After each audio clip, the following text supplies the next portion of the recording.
નમસ્કાર દર્શકો, ફરીથી તમારું સ્વાગત છે એસએ ન્યૂઝ ગુજરાતમાં। દર્શકો, આજે અમે એક એવા ભવ્ય મહોત્સવ તરફ જઈ રહ્યા છીએ જેની તૈયારીઓ જોઈને અમે એકદમ શોક થઈ ગયા છે કે આ કેવી રીતે બની રહ્યું છે। દર્શકો, આજે અમે હાજર છીએ સતલોક આશ્રમ સોજત પાલી રાજસ્થાન। આપ મારી પાછળ જોઈ શકો છો સતલોક આશ્રમ સોજત પાલી રાજસ્થાનનું આ આશ્રમ છે જ્યાં એક ભવ્ય મહોત્સવની તૈયારી કરવામાં આવી રહી છે। અહીં જે લોકો અહીં સેવા આપી રહ્યા છે તેમનાથી જાણવા મળ્યું છે કે અહીં સંત રામપાલજી મહારાજજીના સાનિધ્યમાં કબીર સાહેબ પ્રકટ દિવસ 2026 જેની તારીખ છે 27, 28, 29, જેમાં સંત રામપાલજી મહારાજજીની સાનિધ્યમાં અખંડ પાઠ રાખવામાં આવ્યો છે। તો દર્શક મિત્રો, અમારી સાથે જોડાયા રહો। હવે આપણે જાણીશું કે આ આશ્રમની અંદર 27, 28 અને 29 જૂન માટે શું તૈયારીઓ કરવામાં આવી રહી છે। તો બન્યા રહો અમારી સાથે। હવે આગળ વધ્યા છીએ અમે આશ્રમની તરફ। ત્યાં અમને અહીંયા પાર્કિંગ સ્થળ જોવા મળ્યું છે। આપ મારી પાછળ જોઈ શકો છો પાર્કિંગ સ્થળની વ્યવસ્થા કરવામાં આવી છે જેમાં 4 વ્હીલર્સ અને 2 વ્હીલર્સ બેની પાર્કિંગની વ્યવસ્થા કરવામાં આવી છે જે સારી રીતે ગોઠવણી કરવામાં આવી છે અહીંયા।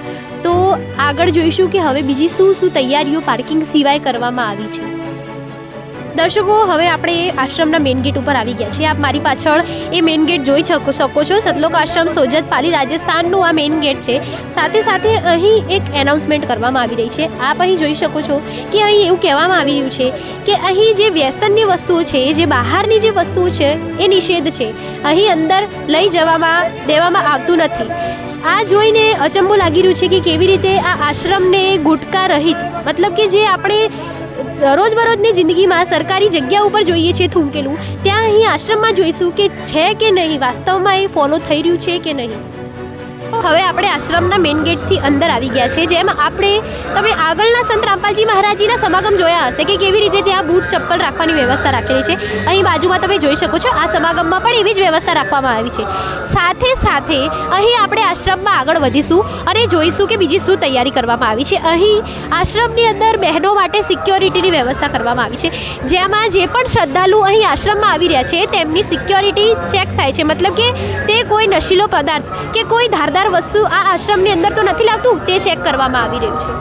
તો દર્શકો, હવે આપણે જેમ આશ્રમમાં જોયું કે બૂટ અને સિક્યોરિટીની વ્યવસ્થા હતી, તેમજ આપ મારી પાછળ જોઈ શકો છો કે આશ્રમની અંદર સાફ સફાઈનું કામ ચાલી રહ્યું છે। તમે જોઈ શકો છો કે અહીંયાના જે લોકો છે તે અહીંયા આશ્રમની સાફ સફાઈ કરી રહ્યા છે। સાથે સાથે તમે અહીંયા જોઈ શકો છો કે એક લોખંડનું એક ફર્મા ટાઈપ બનાવવામાં આવ્યું છે જેનું કંઈક આકર્ષણનું કેન્દ્ર બનતું હોય એવું લાગી રહ્યું છે। સાથે સાથે તમે અહીં આ સાઈડ જોઈ શકો છો, કેમેરામેનને ગુજારિશ કરીશ કે આ સાઈડ બતાવે કે કંઈક અલગ, કંઈક આ આશ્રમની અંદર કંઈક નવું બનવા જઈ રહ્યું છે। તો બન્યા રહો અમારી સાથે, અમે બતાવીશું કે આ આશ્રમની અંદર શું આ નવી અલૌકિક વસ્તુ છે। ખાલી 27, 28 અને 29 જૂને જ અખંડ ભંડારો નહીં પણ હાલ પણ ભંડારો ચાલી રહ્યો છે।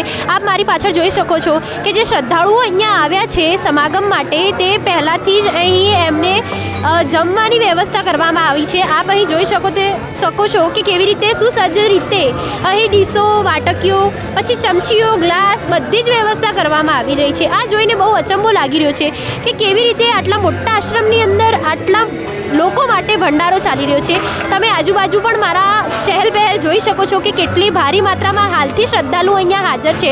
તો વિચારો કે 27, 28 અને 29 જૂને આ આશ્રમની શું વ્યવસ્થા છે તે પણ આપણે જાણીશું। તો દર્શકો, અંદર આપણે જેમ જોયું કે કેવી રીતે સારી વ્યવસ્થા કરવામાં આવી છે, ગેરકાનૂની વસ્તુનું આપણે જોયું કે કેવી રીતે આ આશ્રમની અંદર ભોજનની વ્યવસ્થા કરવામાં આવી છે।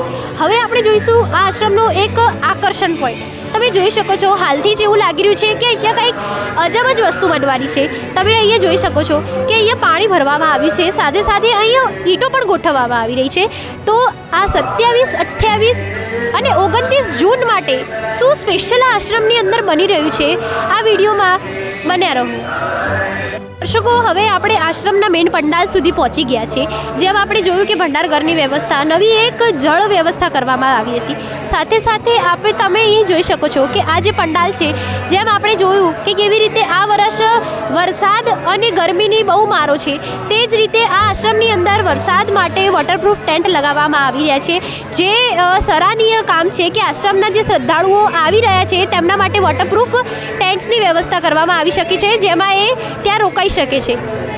તો દર્શકો, હવે આપણે આશ્રમના એક મેઇન પાર્ટમાં આવી ગયા છે. તમે મારી પાછળ એ મેઇન પાર્ટ જોઈ શકો છો. અહીંની જે એનર્જી છે તે બહુ જ પોઝિટિવ છે.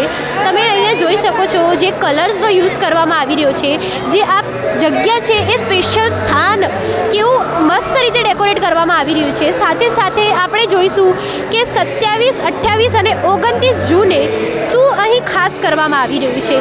તમે અહીં આ શ્રદ્ધાળુઓની ભીડ પણ જોઈ શકો છો કે કેવી રીતે અહીં એના પ્રણામ કરી રહ્યા છે. જે એમના ગુરુ છે તેમને અષ્ટાંગ દંડવત પ્રણામ કરીને એમને પ્રણામ કરી રહ્યા છે.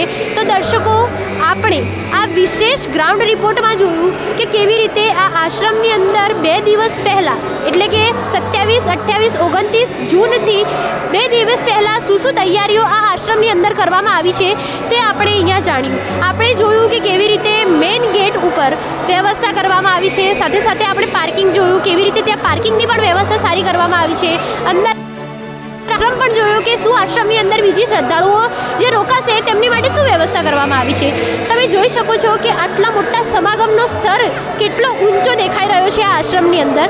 આજે આપણે આ આશ્રમમાં જોયું કે કેવી રીતે એક સુસજ્જ રીતે વ્યવસ્થા ઊભી કરવામાં આવે તો આ આશ્રમની અંદર જાણે કે કલયુગમાં સતયુગ આવી ગયો હોય તેવું લાગી રહ્યું છે.